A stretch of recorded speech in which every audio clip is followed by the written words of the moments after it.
조기 대선이 보름 정도 앞으로 다가왔습니다. 그래서 5편 정도의 영상을 찍어서 업로드하려고 하는데, 이번 영상에서 제가 어떤 후보를 지지해야 합니다, 또는 어떤 후보가 되면 대한민국이 망합니다, 이런 종류의 이야기는 하지 않을 생각입니다. 오히려 이 영상을 보시는 분이 어떤 정치 성향을 가지고 있든 그리스도인이라면 누구나 공감할 수 있고 공유할 수 있는 그런 성경적인 견고한 토대를 쌓는 것을 목표로 할 예정이에요. 제가 이렇게 하는 이유는 이 정치적인 혼란, 정치적인 전환기 때마다 사단 마귀의 역사가 교회 안에서 매우 강력해지기 때문인데, 이와 같은 영상을 통해서 그런 사단의 활동들을 묻고 또 교회가 교회의 본연의 사명에 집중할 수 있도록 돕기 위해 이 영상을 제작하는 것입니다. 첫 번째 주제는 누가 되든 두려워하지 말라입니다. 누가 되든 두려워하지 말라. 우리가 우선적으로 기억해야 될 것이, 성경이 마지막 때 정치적 지형에 대해서 설명하면서 정치적 안정과 평화가 지속될 거라고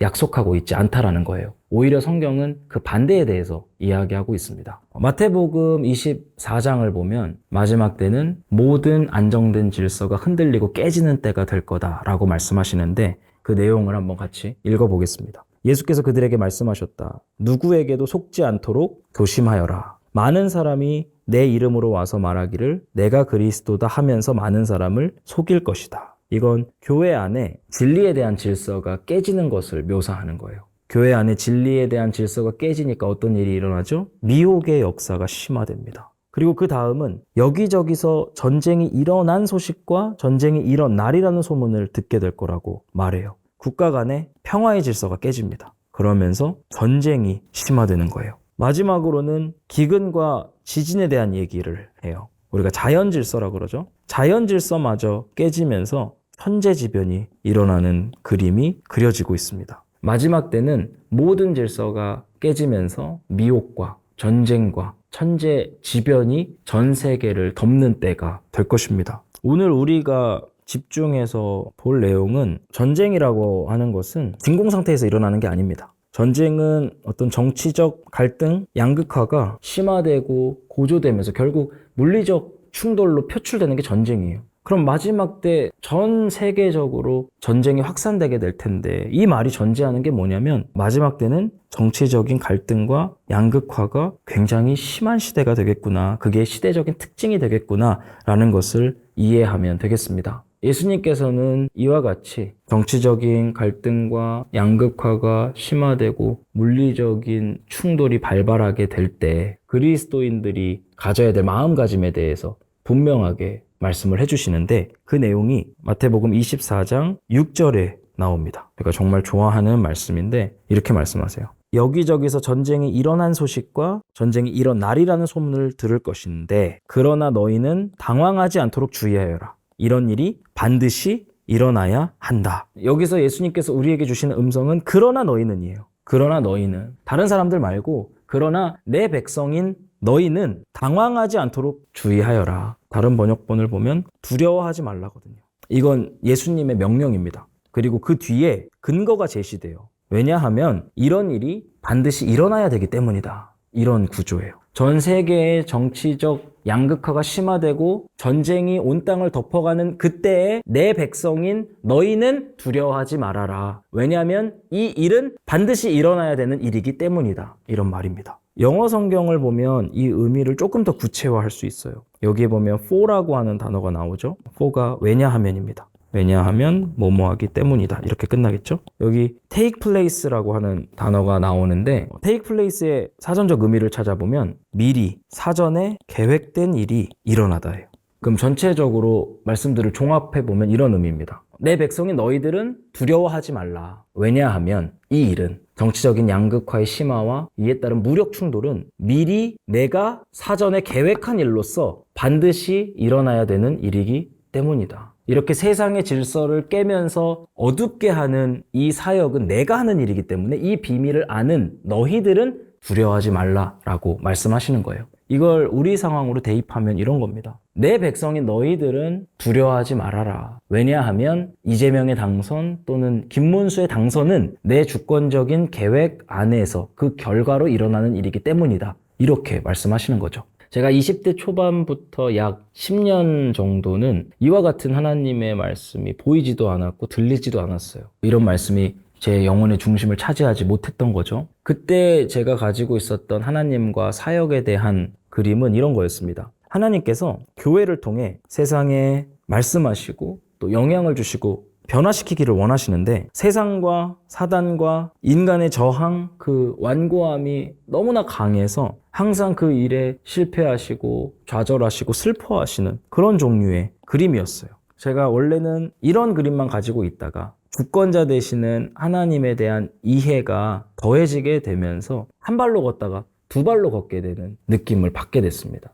내 영혼이 굉장히 불안한 상태에 있다가 이 빠진 진리, 이 부족했던 진리가 더해지면서 이제야 온전해졌구나, 이제야 내가 건강해졌구나 라는 것을 느끼게 된 순간이었어요. D.A. 카슨이라고 하는 저명한 신약학자가 이 두 가지 하나님의 영광을 종합적으로 이해하는 것이 얼마나 중요한지에 대해 서술해 놓은 글이 있습니다. 아마 이 글을 읽어드리면 여러분도 이 부분에 대해서 이해하는 데 도움을 얻으실 겁니다. 이렇게 말해요. 하나님의 사랑이 단지 환영하고 열망하며 죄인을 찾아다니는 상사병에 걸린 모습으로만 그려진다면, 이게 제가 20대 초반부터 10년간 가지고 있었던 하나님에 대한 유일한 그림이었어요. 하나님께서 환영하고 열망하며 죄인을 찾아다니는 상사병에 걸린 모습이었는데 늘 그 고백에 실패하시고 좌절하시고 슬퍼하시는 그런 그림이었죠. 그렇게만 그려진다면 우리는 알미니우스주의, 세미펠라기우스주의, 펠라기우스주의를 강화시키게 될지도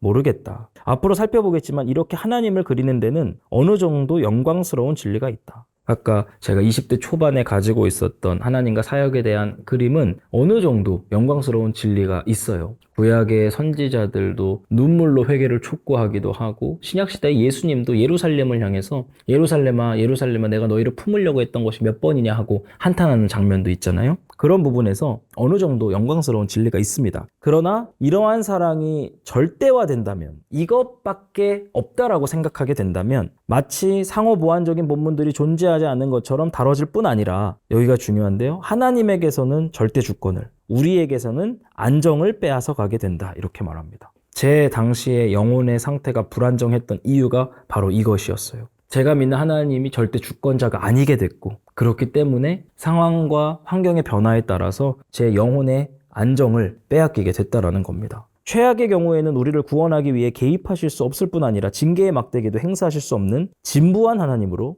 만들어 버릴 것이다. 반대로 하나님의 사랑이 오직 그분의 택함받은 자들을 향한 사랑만 의미한다면, 이 말은 너무 하나님의 절대 주권만을 강조하고 어떤 인간의 책임과 같은 것들을 소홀히 여기기 시작한다면 이런 뜻이죠. 하나님은 택함받은 자를 사랑하시고 유기된 자를 미워하신다는 단순하고 절대적인 이분법으로 빠지기 쉬울 것이다. 하나님에 대한 이 그림들을 우리가 너무 쉽게 단순화해버리는 것이 우리 신앙의 문제를 야기시킬 수 있다는 거예요. 올바르게 제시된다면 이 주장에도 진리가 있다. 하지만 앞에서 봤던 그런 상호보완적인 진리들에서 분리된다면 같은 주장이 하이퍼칼뱅주의를 낳게 될 것이다. 하이퍼칼뱅주의는 뭐냐? 복음을 전하는 것을 그만 무리를 지칭한다. 어차피 하나님께서 모든 것을 다 주관하시니까 우리는 더 이상 복음을 전할 필요가 없어. 회개를 촉구할 필요가 없어. 우리가 하는 것은 다 무의미해. 이런 식의 패배주의에 빠지게 될 수도 있다라는 거죠. D.A. 카슨이 말하는 것처럼 이 하나님의 두 가지 모습들이 우리 안에서 올바로 자리를 잡을 때 우리 또한 안정감을 누리면서도 간절하게 호소하는 형태의 신앙을 갖출 수 있게 된다라는 의미예요.